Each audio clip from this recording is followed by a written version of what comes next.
दोस्तों, welcome to my YouTube channel Nancy success classes. दोस्तों, आज मैं क्लास 10 के सब्जेक्ट हिंदी में सूरदास जी का जीवन परिचय लिखना बताऊंगी। देखिए दोस्तों, आज का हमारा टॉपिक है सूरदास जी का जीवन परिचय। तो देखिए दोस्तों, आप लोगों को बोर्ड एग्जाम की परीक्षा में जीवन परिचय कैसे लिखना है और कितने शब्दों में लिखना है और क्या क्या हेडिंग डाली जाती है, हम आज आप सभी लोगों को एक ही वीडियो में सब बताएंगे। तो दोस्तों, आप लोग हमारे इस वीडियो को जरूर देख लीजिए, अपने दोस्तों में भी शेयर कर लीजिए। तो देखिए दोस्तों, जीवन परिचय लिखते समय हम लोग उसे हेडिंग वाइज लिखते हैं, क्योंकि हेडिंग वाइज लिखने से एग्जामिनर आपकी कॉपी से बहुत ही खुश होते हैं और आप लोगों को जीवन परिचय में पूरा नंबर देते हैं। तो देखिए दोस्तों, पहला हेडिंग रहेगा जीवन परिचय। आप लोग काले स्केच से हेडिंग डालेंगे जीवन परिचय। इसके बाद इसमें लिखेंगे अष्टछाप के सर्वश्रेष्ठ कवि। अष्टछाप के सर्वश्रेष्ठ कवि सूरदास जी का जन्म वैशाखी सुदी पंचमी को सन 1478 ईस्वी में आगरा से मथुरा जाने वाली सड़क के पास रूनकता नामक गांव में हुआ था। देखिए दोस्तों, इनका जीवन परिचय हो जाएगा कि अष्टछाप के सर्वश्रेष्ठ कवि। देखिए दोस्तों, सूरदास जी को अष्टछाप का सर्वश्रेष्ठ कवि माना जाता है। यदि क्वेश्चन में पूछ भी ले अष्टछाप के सर्वश्रेष्ठ कवि कौन है, तो अष्टछाप के सर्वश्रेष्ठ कवि सूरदास जी हैं। तो हो जाएगा कि अष्टछाप के सर्वश्रेष्ठ कवि सूरदास जी का जन्म वैशाख सुदी पंचमी को सन 1478 ईस्वी में आगरा से मथुरा जाने वाली सड़क के पास रूनकता नामक गांव में हुआ था। ये बचपन से ही विरक्त हो गए थे, यानी कि अलग हो गए थे और गौ घाट पर रहकर के विनय के पद गाया करते थे। देखिए दोस्तों, सूरदास जी बचपन से ही विरक्त हो गए थे और गौ घाट पर रहकर विनय के पद गाया करते थे। इनकी मृत्यु गोवर्धन के पास पारसौली नामक गांव में सन 1583 ईस्वी में हुआ था। देखिए दोस्तों, सूरदास जी की मृत्यु गोवर्धन के पास पारसौली नामक गांव में सन 1583 ईस्वी में हुआ था। देखिए दोस्तों, सूरदास जी के जीवन परिचय में हम लिखेंगे कि अष्टछाप के सर्वश्रेष्ठ कवि सूरदास जी का जन्म वैशाखी सुदी पंचमी को सन 1478 ईस्वी में हुआ था। और कहाँ पर हुआ था? आगरा से मथुरा जाने वाली सड़क के पास रूनकता नामक गांव में हुआ था। इनका जन्म रूनकता नामक गांव में 1478 ईस्वी में हुआ था। अष्टछाप के सर्वश्रेष्ठ कवि सूरदास जी का जन्म सन 1478 ईस्वी में रूनकता नामक गांव में हुआ था। फिर देखेंगे आगे कि ये बचपन से ही विरक्त हो गए थे और गौ घाट पर रह करके विनय के पद गाया करते थे। ये गौ घाट पर रहकर विनय के पद गाया करते थे। और देखिए दोस्तों, सूरदास जी श्री कृष्ण जी की बाल लीला का बहुत ही वर्णन किया है। श्री कृष्ण जी का बाल लीला का बहुत ही वर्णन किया है और उनकी बाल लीला का कोई ऐसा पल नहीं होगा जिसका इन्होंने वर्णन नहीं किया है। फिर इसके बाद देखिए दोस्तों, इनकी मृत्यु गोवर्धन के पास पारसौली नामक गांव में सन 1583 ईस्वी में हुआ था। सूरदास जी की मृत्यु गोवर्धन के पास पारसौली नामक गांव में 1583 ईस्वी में हुआ था। तो जीवन परिचय में देखिए दोस्तों, हमने आप लोगों को बताया कि उनके जन्म के बारे में, उनकी मृत्यु के बारे में, और उनका जन्म कहाँ हुआ, मृत्यु कहाँ हुआ, उनकी माता का नाम, पिता का नाम, यही सब लिखा जाता है। तो आप लोग देखेंगे कि जीवन परिचय में हो जाएगा अष्टछाप के सर्वश्रेष्ठ कवि सूरदास जी का जन्म वैशाख सुदी पंचमी को सन 1478 में आगरा से मथुरा जाने वाली सड़क के पास रूनकता नामक गांव में हुआ था। ये बचपन से ही विरक्त हो गए थे और गौ घाट पर रहकर के विनय के पद गाया करते थे। इनकी मृत्यु गोवर्धन के पास पारसौली नामक गांव में सन 1583 ईस्वी में हुआ था। तो दोस्तों, जीवन परिचय में इतना ही हम लिखेंगे। अब हमारी अगली हेडिंग रहेगी साहित्यिक परिचय। अब हम आगे आप लोगों को साहित्यिक परिचय के बारे में बताएंगे, सूरदास जी के साहित्यिक परिचय के बारे में। तो देखिए दोस्तों, साहित्यिक परिचय में हो जाएगा कि सूरदास जी ने श्री कृष्ण की बाल लीला का बड़ा ही मनोरम वर्णन किया है, या फिर बहुत ही मनोहर वर्णन किया है। सूरदास जी ने श्री कृष्ण की बाल लीला का बहुत ही मनोरम वर्णन किया है, या फिर उनके बचपन का, बाल लीला का मतलब हो जाएगा बचपन का, बहुत ही मनोरम वर्णन किया है। वल्लभाचार्य के पुत्र विठलनाथ ने अष्टछाप के नाम से सूरदास सहित अष्ट कृष्ण भक्त कवियों का संगठन किया है। देखिए दोस्तों, सूरदास जी वल्लभाचार्य के पुत्र विठलनाथ के साथ रहते थे, और विठलनाथ ने अष्टछाप के नाम से सूरदास सहित 8 कृष्ण भक्त कवियों का संगठन किया है। अब देखिए दोस्तों, इनके जन्म के संबंध में कुछ लिखा गया है, इनके साहित्यिक परिचय में कुछ लिखा गया है कि साहित्य लहरी सूर सागर सूर की चरावली, साहित्य लहरी सूर सागर सूर की चरावली, श्री कृष्ण जी की बाल छवि पर लेखनी अनुपम चली। साहित्य लहरी सूर सागर सूर की चरावली, श्री कृष्ण जी की बाल छवि पर लेखनी अनुपम चली।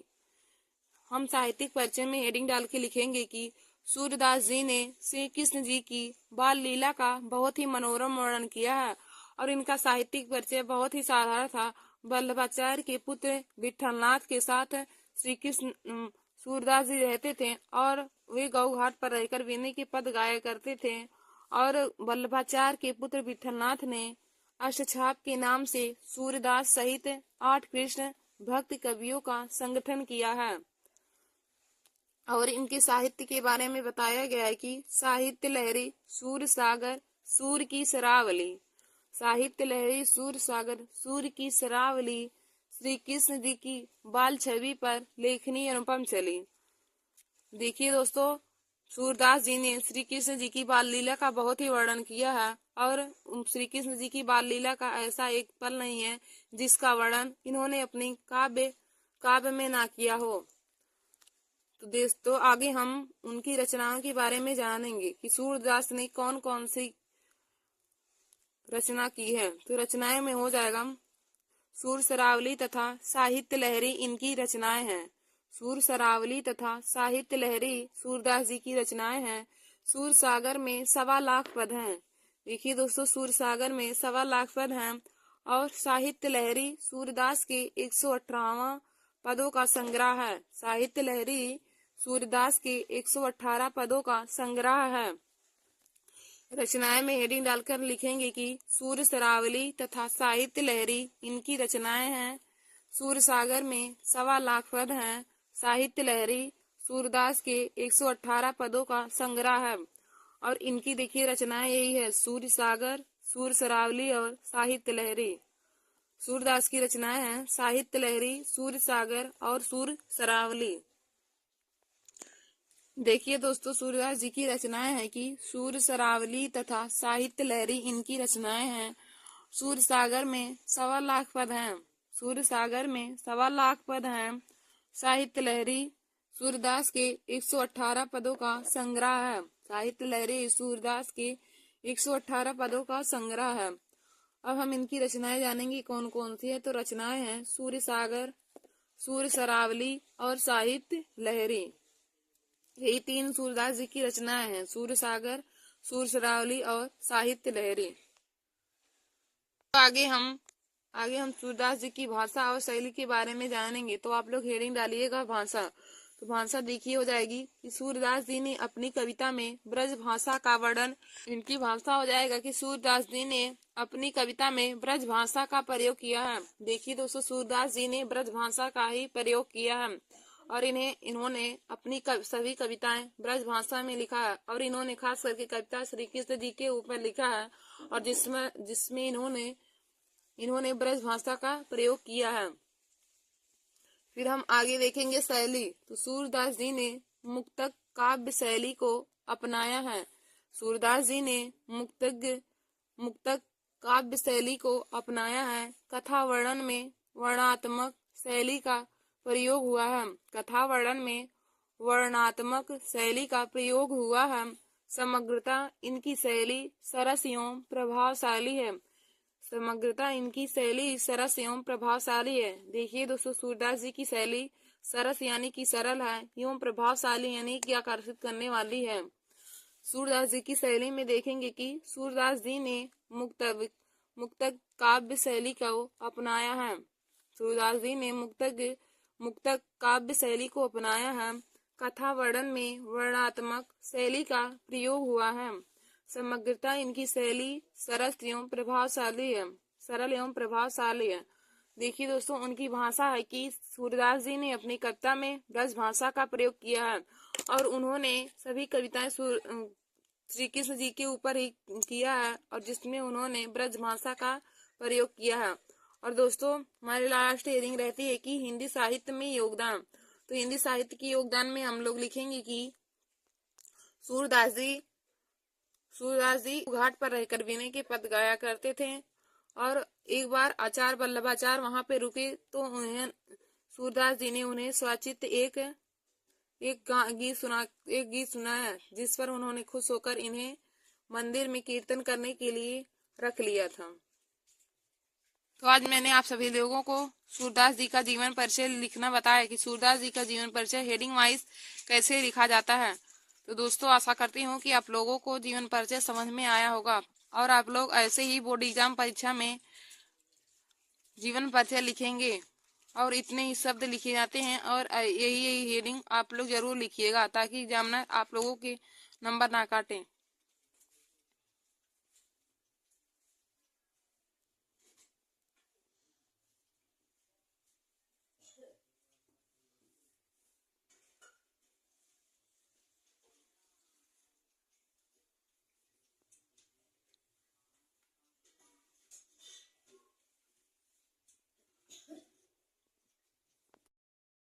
नमस्कार दोस्तों, welcome to my YouTube channel. दोस्तों, आज मैं क्लास 10 के सब्जेक्ट हिंदी में काव्य की संकेत एवं संदर्भ एवं प्रसंग लिखना आपको बताऊंगी। देखिए दोस्तों, आज मैं आप लोगों को काव्य में यानी कि कविता में संकेत, संदर्भ एवं प्रसंग लिखना बताऊंगी कि किसी भी काव्य का संकेत, संदर्भ एवं प्रसंग कैसे लिखा जाता है, उसके बाद उसकी व्याख्या कैसे की जाती है। तो देखिए दोस्तों, यहाँ पे क्वेश्चन में हमारा बोर्ड एग्जाम की परीक्षा में पूछा रहेगा कि निम्नलिखित पद्यांशों में से किसी एक का संदर्भ व्याख्या कीजिए तथा उसकी काव्य विशेषताएं यानी कि काव्य सौंदर्य भी लिखिए। देखिए दोस्तों, हमें बोर्ड एग्जाम की परीक्षा में पूछा जाता है क्वेश्चन में कि निम्नलिखित पद्यांशों में से किसी एक की संदर्भ व्याख्या कीजिए और उसकी काव्य सौंदर्य भी लिखिए। तो हमें बोर्ड एग्जाम की परीक्षा में दो चैप्टर के काव्य दे दिए जाते हैं, तो उनमें से हमें किसी एक का काव्य लिखना रहता है और उसका साथ संदर्भ व्याख्या करना रहता है। साथ संदर्भ का मतलब संकेत, संदर्भ एवं प्रसंग सहित, उसके बाद हम उसकी व्याख्या करते हैं। और देखिए दोस्तों, कभी कभी तो हमें काव्य संदर्भ भी लिखने को कह देता है, तो इसमें काव्य संदर्भ भी हमें लिखने को कहा है। तो आशा करती हूँ कि आप लोगों को पता होगा कि साथ संदर्भ का मतलब क्या हो गया। आप लोगों को पता चल गया होगा कि साथ संदर्भ का मतलब क्या होगा। तो साथ संदर्भ का मतलब होगा दोस्तों की संकेत, संदर्भ एवं प्रसंग के साथ हमें उस काव्य की व्याख्या लिखनी होती है। तो देखिए दोस्तों, जैसे यहाँ पे हमारा दिया है, एक सूरदास जी ने इसे लिखा है, तो दिया है चरण कमल बंदो हरिराई, झाकी कृपया पंगु गिरलंघ है, अंधे को सब कुछ दर्शाई, बहिरे सुने गूंग पुन बोले, रंक चले सिर छत्र धराई, सूरदास स्वामी करुणामय, बार बार बंदो ती पाई। तो हमें इसी काव्य का साथ संदर्भ हिंदी में व्याख्या करना है और इसकी काव्य संदर्भ भी हमें लिखना है। तो देखिए दोस्तों, आइए हम आप लोगों को इसी काव्य का साथ संदर्भ सहित व्याख्या और उसकी काव्य संदर्भ कैसे लिखा जाएगा तो उसको हम आप लोगों को आज बताते हैं। तो दोस्तों, आज का हमारा यह वीडियो बोर्ड एग्जाम की परीक्षा के लिए बहुत ही इम्पोर्टेंट है। देखिए दोस्तों, बोर्ड एग्जाम की परीक्षा में काव्य से संबंधित और एक संस्कृत खंड से हमें व्याख्या हिंदी में करने को, हिंदी में अनुवाद करने को और काव्य में हिंदी की व्याख्या करने को 5 नंबर के और 7 नंबर के भी पूछे जाते हैं। तो देखिए दोस्तों, ऐसे जो होते हैं हमें काव्य की व्याख्या करनी होती है या हमारा 7 नंबर के बोर्ड एग्जाम की परीक्षा में पूछे जाते हैं। तो दोस्तों देखिए, आज मैं आप लोगों को संकेत, संदर्भ एवं प्रसंग लिखना बताऊंगी और उसकी व्याख्या कैसे किया जाएगा और उसकी काव्य संदर्भ कैसे लिखा जाएगा। तो हम एक ही वीडियो में आप लोगों को सभी बताएंगे। देखिए दोस्तों, यहाँ पे पहली हेडिंग हम डालेंगे संकेत। सबसे पहले हम संदर्भ में व्याख्या लिखते समय सबसे पहले हम संकेत हेडिंग डालते हैं। तो हमारा संकेत हेडिंग यहाँ पे डाला। तो देखिए दोस्तों, हम आप लोग को बताएंगे कि संकेत में क्या लिखा जाता है। तो देखिए दोस्तों, संकेत में जो हमारा पहला शब्द होता है उसको लिख लेते हैं। उसके बाद जो अंतिम शब्द रहता है, यानी कि पहला शब्द हमारा यहाँ पे चरण कमल बंदो हरिराई, जाकी कृपया पंगु गिरलंघ, अंधे को सब कुछ दर्शाई, बहिरे सुने गूंग पुन बोले, रंग चले सिर छत्र धराई, सूरदास स्वामी करुणामय, बार बार बंदो तिपाई। इस पंक्ति में देखिए दोस्तों, पहला शब्द हमारा चरण है और अंतिम शब्द पाई है। तो हम पहले शब्द को लिखेंगे और अंतिम शब्द को। तो पहला शब्द हमारा चरण दिया है, तो हम यहाँ पे लिखेंगे दोस्तों संकेत में कि चरण, चरण। फिर उसके बाद डाट डाट रहेगा हमारा। इसके बाद डाट डाट करके हम अंतिम शब्द लिख लेंगे पाए। तो देखिए दोस्तों, यही हमारा संकेत में लिखा जाता है। जब भी संकेत लिखना रहता है तो संकेत में हम जो पंक्ति हमें दी रहती है उसका हम पहला शब्द लिखते हैं, उसके बाद बीच में डाट डाट कर देते हैं और जहां तक लिखना रहता है उस पंक्ति का अंतिम शब्द लिख लेते हैं। तो देखिए दोस्तों, इस पंक्ति में हमारा पहला शब्द चरण दिया हम और अंतिम शब्द पाई दिया है। तो हम चरण लिख लेंगे, उसके बाद बीच में डाट डाट करके पाए। तो यही हमारा इसका संकेत हो जाएगा। अब देखिए दोस्तों, संकेत के बाद हम संदर्भ लिखेंगे कि संदर्भ कैसे लिखा जाएगा। तो दोस्तों, आप लोग यहाँ पे हेडिंग डालिएगा संदर्भ। आप लोग अपने कॉपी में हेडिंग डाल लीजिए संदर्भ। आप संदर्भ में क्या लिखेंगे, आइए हम आप लोग को बताते हैं। तो देखिए दोस्तों, जो काव्य होता है उसमें हम पद्यांश लिखते हैं।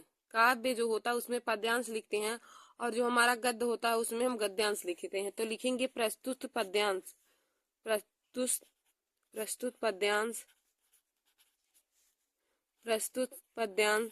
हमारी पाठ्य पुस्तक हिंदी के प्रस्तुत पद्यांश, हमारी पाठ्य पुस्तक। अब देखिए दोस्तों, यह पुस्तक हमारी हिंदी की है ना, तो इसलिए हम लिखेंगे कि प्रस्तुत पद्यांश हमारी पाठ्य पुस्तक हिंदी के प्रस्तुत पद्यांश हमारी पाठ्य पुस्तक हिंदी। और यह हमारा काव्य खंड से है ना, तो हम लिखेंगे हिंदी काव्य खंड के हिंदी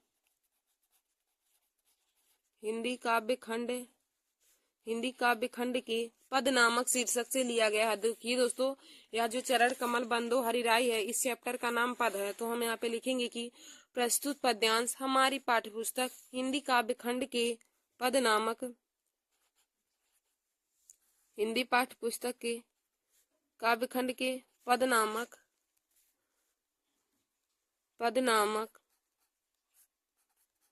नामक पाठ से लिया गया है या पद नामक शीर्षक से अवतरित है। पद नामक शीर्षक हम यहाँ पे लिख देते हैं। पद नामक शीर्षक से अवतरित है या फिर लिया गया है। शीर्षक से,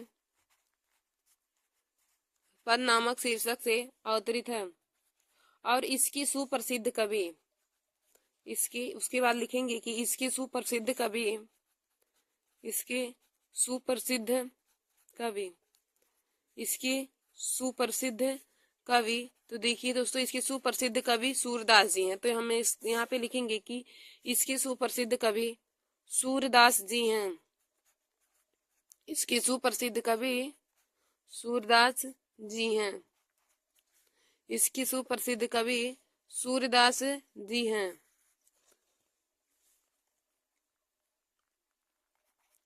इसके सुप्रसिद्ध कवि सूरदास जी हैं। तो देखिए दोस्तों, हमने आप लोग को संदर्भ में बताया कि संदर्भ में क्या लिखा जाता है। तो संदर्भ में लिखेंगे कि प्रस्तुत पद्यांश हमारी पाठ्यपुस्तक हिंदी काव्य खंड के पद नामक शीर्षक से अवतरित है और इसके सुप्रसिद्ध कवि सूरदास जी हैं। देखिए दोस्तों, जिस भी काव्य की रचना जो कवि किए रहेंगे हम उन्हीं का नाम लिखेंगे। जैसे यहाँ पे चरण का बंदो हरिराई नामक पाठ की रचना सूरदास जी की हैं, तो हम यहाँ पे लिखेंगे कि इनके सुप्रसिद्ध कवि सूरदास जी की हैं। जैसे अभी किसी भी काव्य के को बिहारी लाल जी लिखे रहेंगे, तो वहां पे हम लिखेंगे कि इसकी सुप्रसिद्ध कवि बिहारी लाल जी हैं।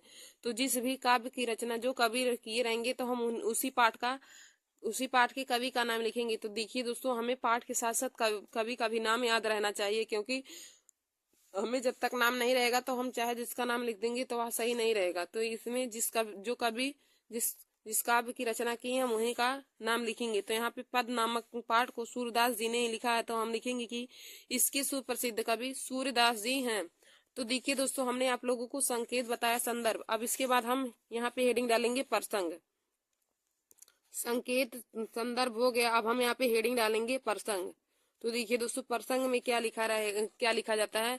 तो प्रसंग में पाठ में जिसके बारे में वर्णन किया रहता है, प्रसंग में जिसके बारे में वर्णन किया रहता है तो हम उसी को लिखते हैं।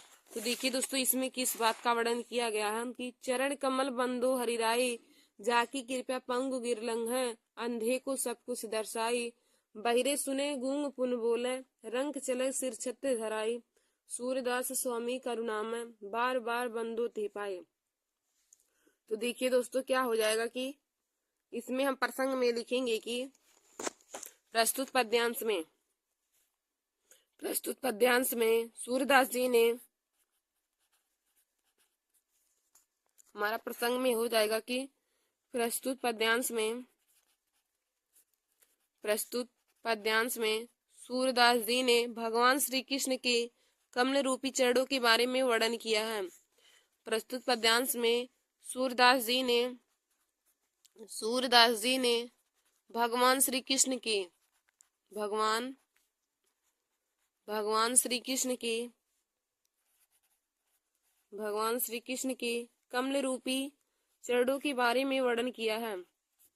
कमल रूपी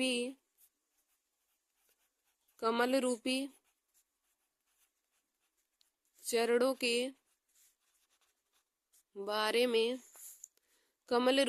के बारे में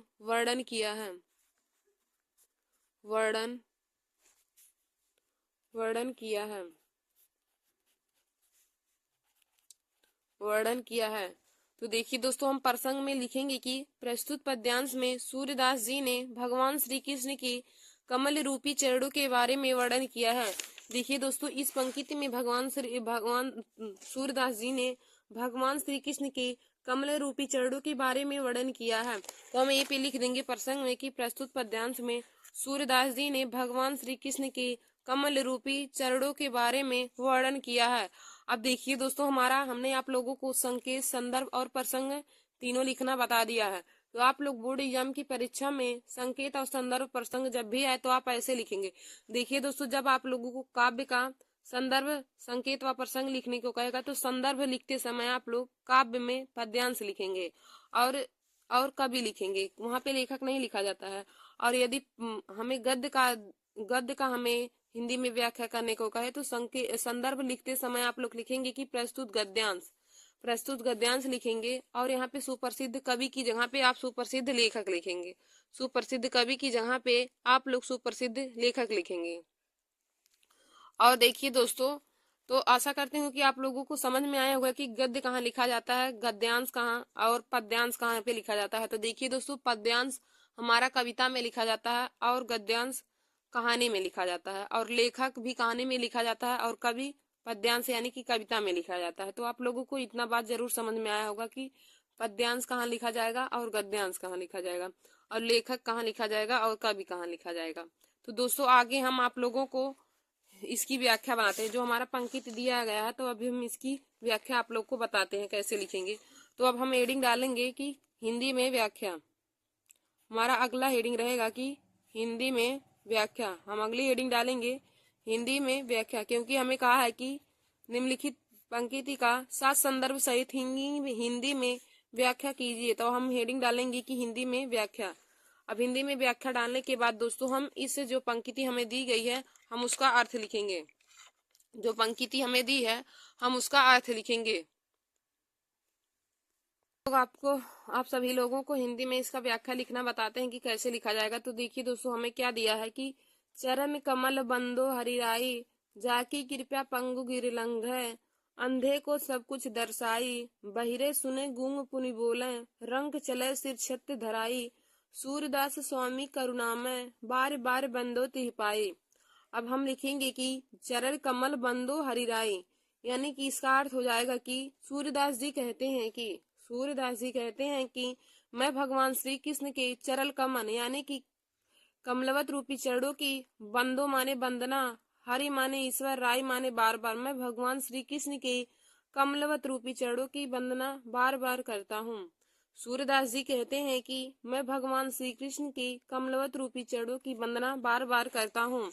तो हम यहाँ पे लिखेंगे कि व्याख्या में लिखेंगे सूर्यदास जी कहते हैं कि, हो जाएगा सूर्यदास सूर्यदास जी सूर्यदास जी कहते हैं कि सूर्यदास जी कहते हैं कि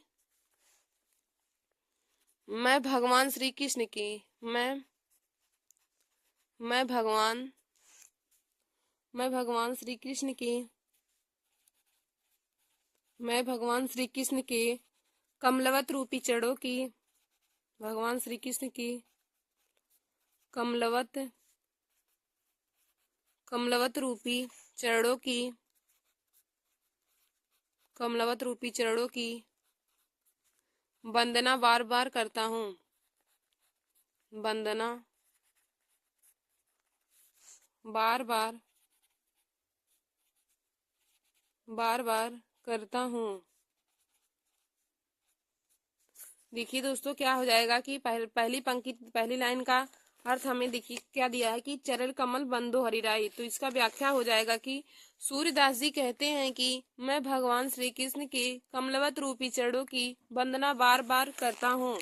फिर देखिए दोस्तों उसके आगे हमें क्या दिया है कि जाकी कृपया पंगु गिर लंघ है, अंधे को सब कुछ दर्शाई। जाकी माने जिनकी, कृपया से, पंगु माने पंगु गिरे लंगड़ा व्यक्ति, पर्वत गिरी माने पर्वत हो जाएगा, पंगु माने लंगड़ा और गिरी माने पर्वत, जिनकी कृपा से लंगड़ा व्यक्ति पर्वत को लांघ सकता है, लंघे माने लांघ सकता है, और अंधे को सब कुछ दर्शाई, और अंधे व्यक्ति को सब कुछ दिखने लगता है।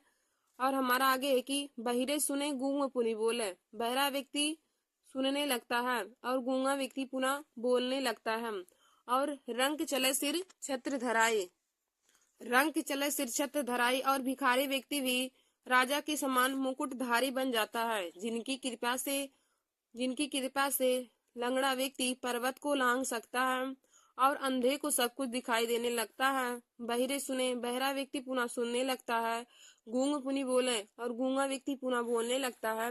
रंग चले सिर छत्र धराई, और भिखारी के सर पर राजा के समान मुकुटधारी बन जाता है जिनकी कृपा से। तो हम आगे लिखेंगे कि जिनकी कृपा से जिनकी जिनकी कृपा से जिनकी कृपा से जिनकी कृपा से लंगड़ा व्यक्ति जिनकी कृपा से जिनकी कृपा से लंगड़ा व्यक्ति पर्वत को लांघ सकता है, पर्वत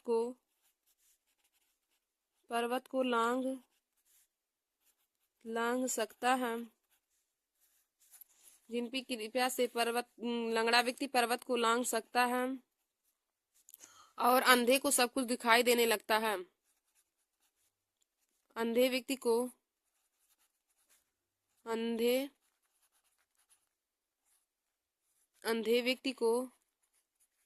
सब कुछ दिखाई देने लगता है, सब कुछ दिखाई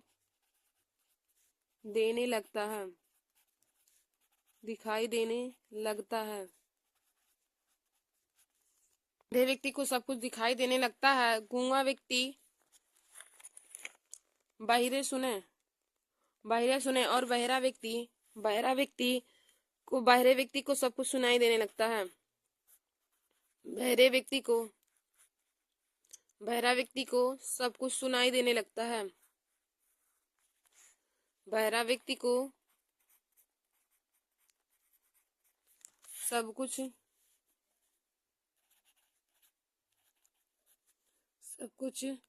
सुनाई देने लगता है, सब कुछ सुनाई देने लगता है, सुनाई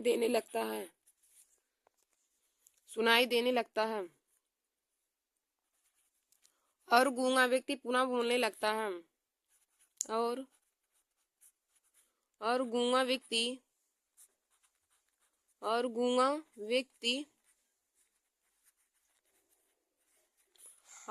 व्यक्ति पुनः यानी कि दोबारा, और गूंगा व्यक्ति पुनः बोलने लगता है।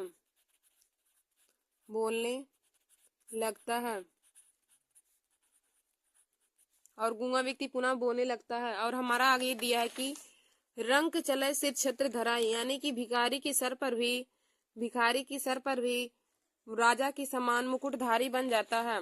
और भिखारी भी राजा के समान बन जाता है। और भिखारी भी राजा के समान बन जाता है। या फिर हम लिख सकते हैं और भिखारी भी राजा के समान मुकुटधारी बन जाता है। और भिखारी भी राजा के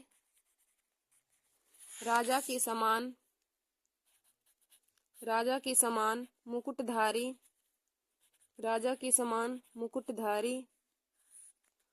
मुकुटधारी बन जाता है। राजा के समान मुकुटधारी बन जाता है। यहाँ पे जाता रहेगा, जाता है। तो यहाँ तक हमने आप लोग को बताया। फिर हम आगे अगली पंक्ति का लिखेंगे। तो हमारा अगली पंक्ति दिया है कि सूरदास स्वामी करुणामय बार बार बंदो तिपाई। सूरदास स्वामी करुणामय बार बार बंदो तिपाई। इसकी बात सूरदास जी कहते हैं कि मैं उस करुणा के सागर अर्थात भगवान श्री कृष्ण की चरणों की बार बार वंदना करता हूँ। बार बार बंदो तिपाई, बार बार वंदना करता हूँ। मैं भगवान श्री कृष्ण की करुणामय चरणों की, मैं उस करुणा के सागर भगवान श्री कृष्ण के अद्भुत चरणों की वंदना बार बार करता हूँ। देखिए दोस्तों, अंतिम पंक्ति का हो जाएगा कि सूरदास स्वामी करुणामय बार बार बंदो तिपाई, यानी कि सूरदास जी कहते हैं कि मैं उस करुणा के सागर अर्थात भगवान श्री कृष्ण के अद्भुत चरणों की वंदना बार बार करता हूँ। तो हम लिखेंगे कि सूरदास जी कहते हैं कि सूरदास जी कहते हैं कि सूरदास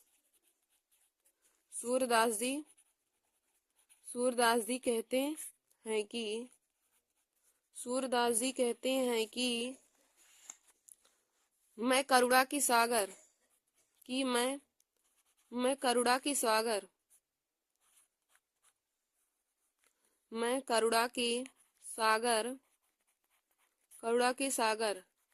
अर्थात भगवान श्री कृष्ण के, मैं करुणा के सागर अर्थात भगवान श्री कृष्ण के, मैं उस करुणा के सागर अर्थात भगवान श्री कृष्ण के अद्भुत चरणों की वंदना बार बार करता हूँ। मैं करुणा के सागर अर्थात भगवान श्री कृष्ण के अद्भुत चरणों की, भगवान श्री कृष्ण के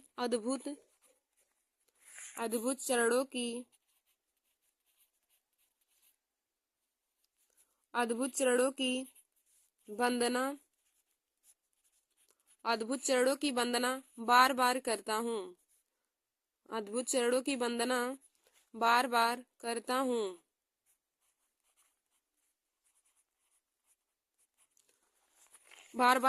तो दोस्तों, हमें इतना ही दिया था। एक पैराग्राफ हमको दिया है तो हमें उसी का ही हिंदी में व्याख्या लिखना था। तो देखिए दोस्तों, हमें बोर्ड एग्जाम की परीक्षा में कैसे पूछा जाता है कि संकेत, संदर्भ और प्रसंग लिखना जब रहता है। तो देखिए दोस्तों, हमें बोर्ड एग्जाम परीक्षा में पूछा जाता है कि निम्नलिखित पद्यांशों में से किसी एक का साथ संदर्भ सहित हिंदी में व्याख्या लिखिए तथा उसका काव्य संदर्भ भी लिखिए। तो काव्य संदर्भ हमें कभी कभी पूछता है। तो दोस्तों, अभी हमें काव्य संदर्भ भी लिखना है। तो काव्य संदर्भ में आप लोग हेडिंग डालेंगे काव्य संदर्भ,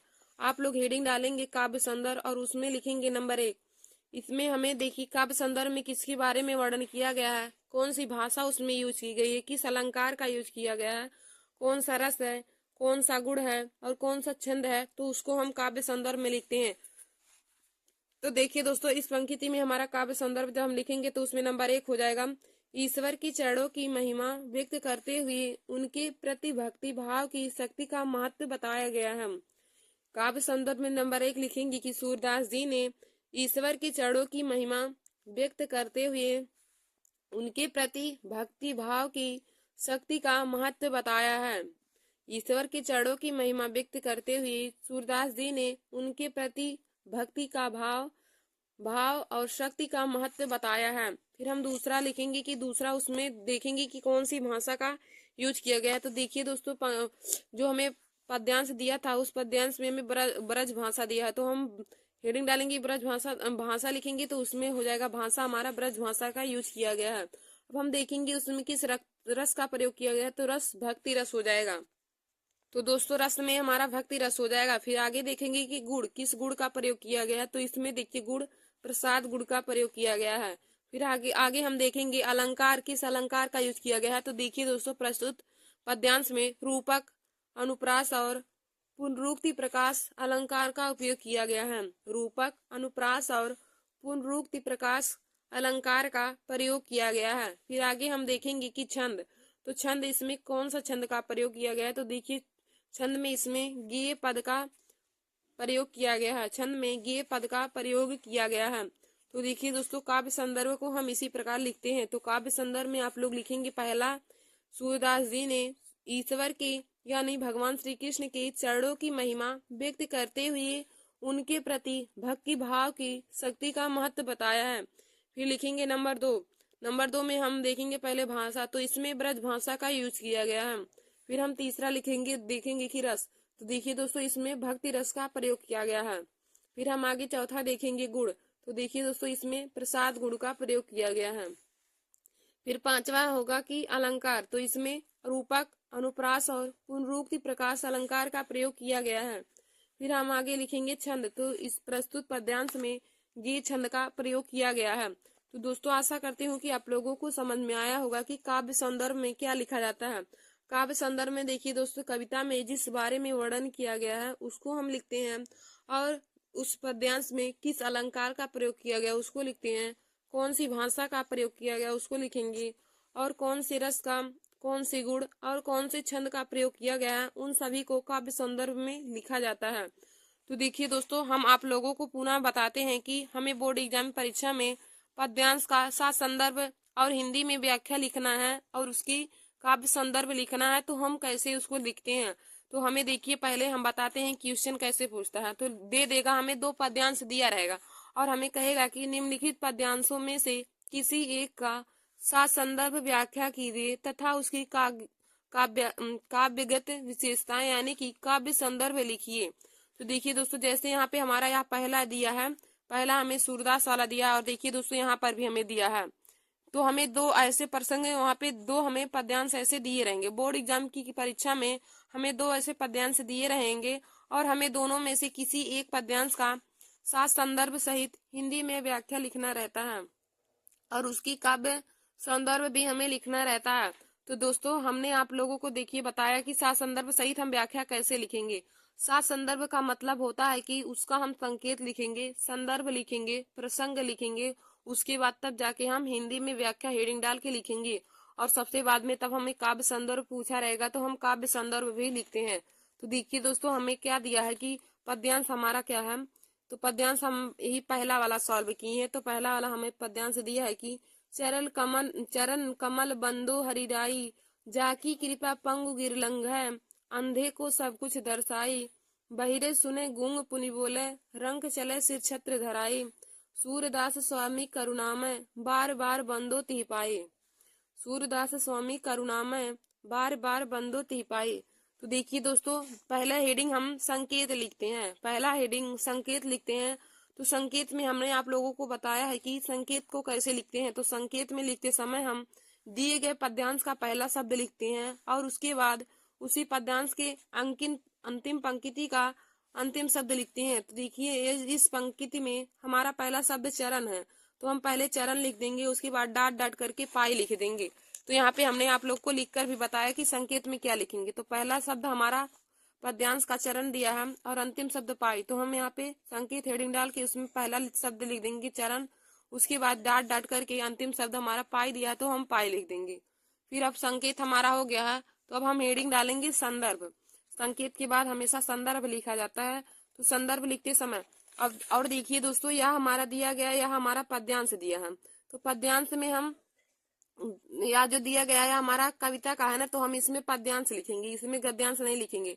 जब हमें कहानी वाला दिया रहेगा तो उसमें हम गद्यांश लिखते हैं, लेकिन यह हमारा कवि ने लिखा है ना, तो हम यहाँ पे पद्यांश लिखेंगे और यहाँ पे लेखक नहीं लिखा जाएगा, यहाँ पे कवि लिखा जाएगा। तो पद्यांश में देखिए दोस्तों क्या हो जाएगा, संदर्भ में हो जाएगा कि जिस पाठ से लिया गया उसको हम लिखेंगे और उसके कवि जो है उसका नाम, उनका नाम लिखेंगे। तो हम संदर्भ में लिखेंगे कि प्रस्तुत पद्यांश हमारी पाठ्य पुस्तक हिंदी काव्य खंड के पद नामक शीर्षक से अवतरित है।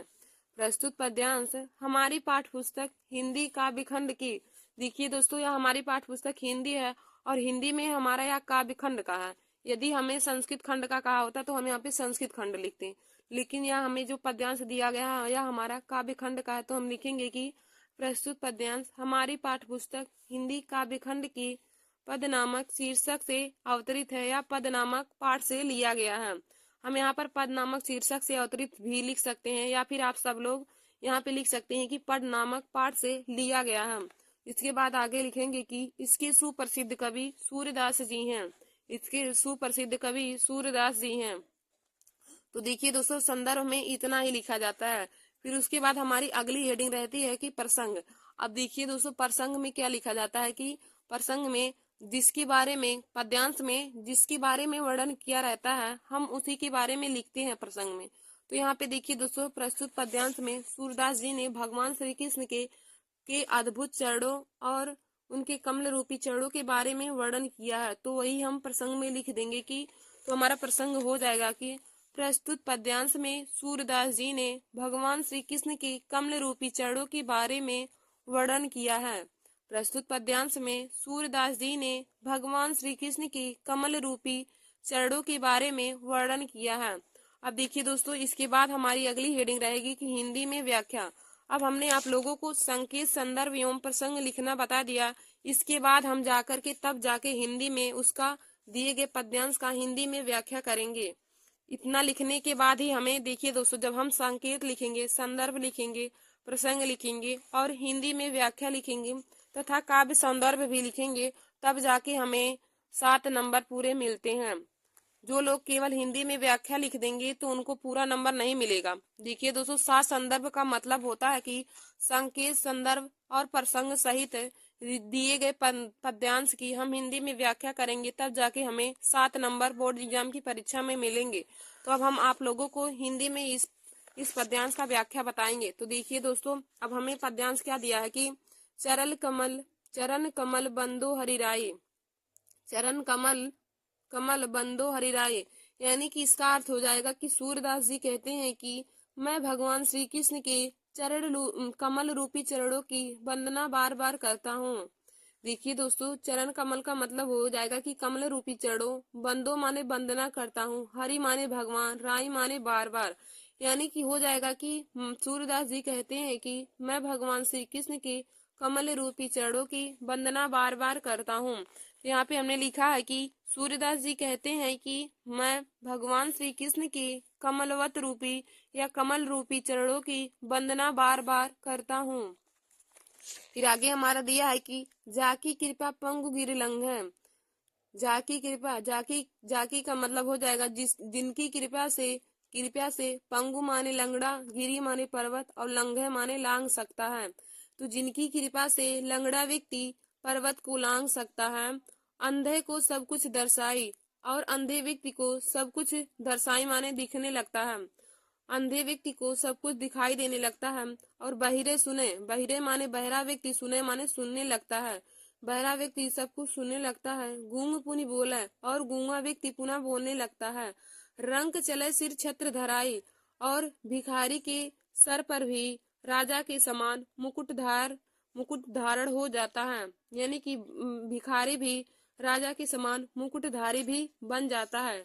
भगवान श्री कृष्ण की कृपा होने के बाद लंगड़ा व्यक्ति पर्वत को लांग सकता है और अंधे को सब कुछ दिखाई देने लगता है, बहिरा व्यक्ति पुनः सुनने लगता है और गूंगा व्यक्ति पुनः बोलने लगता है और भिखारी के सर पर राजा के समान मुकुट धारण हो जाता है। तो हम लिखे हैं इसके आगे हम लिखेंगे कि हो जाएगा कि जिनकी कृपा से लंगड़ा व्यक्ति पर्वत को लांघ सकता है, अंधे व्यक्ति को सब कुछ दिखाई देने लगता है और बहरा व्यक्ति को सब कुछ सुनाई देने लगता है और गूंगा व्यक्ति पुनः बोलने लगता है और भिखारी भी राजा के समान मुकुटधारी बन जाता है। तो इतना हमने आप लोग को बताया। अब फिर हमारा अंतिम पंक्ति दिया है कि सूरदास स्वामी करुणामय बार बार बंदो ती पाए। सूरदास स्वामी करुणामय बार बार बंदो ती पाए। तो अगला हमारा हो जाएगा कि सूरदास स्वामी करुणामय बार बार बंदो ती पाए, यानी कि सूरदास जी कहते हैं कि स्वामी करुणामय यानी करुणा की सागर, मैं करुणा की सागर भगवान श्री कृष्ण के बार बार बंदो ती पाए, भगवान श्री कृष्ण के अद्भुत चरणों की वंदना बार बार करता हूँ। अंतिम पंक्ति का व्याख्या हो जाएगा दोस्तों की सूरदास स्वामी करुणामय बार बार बंदो ती पाए। सूरदास जी कहते हैं कि मैं उस करुणा के सागर अर्थात भगवान श्री कृष्ण के अद्भुत चरणों की वंदना बार बार करता हूँ। तो देखिए दोस्तों, हमने यहाँ पे लिखा है कि सूरदास जी कहते हैं कि मैं करुणा की सागर अर्थात भगवान श्री कृष्ण के अद्भुत चरणों की वंदना बार बार करता हूँ। तो दोस्तों, मैंने आप लोगों को इस पद्यांश का हिंदी में व्याख्या बता दिया है।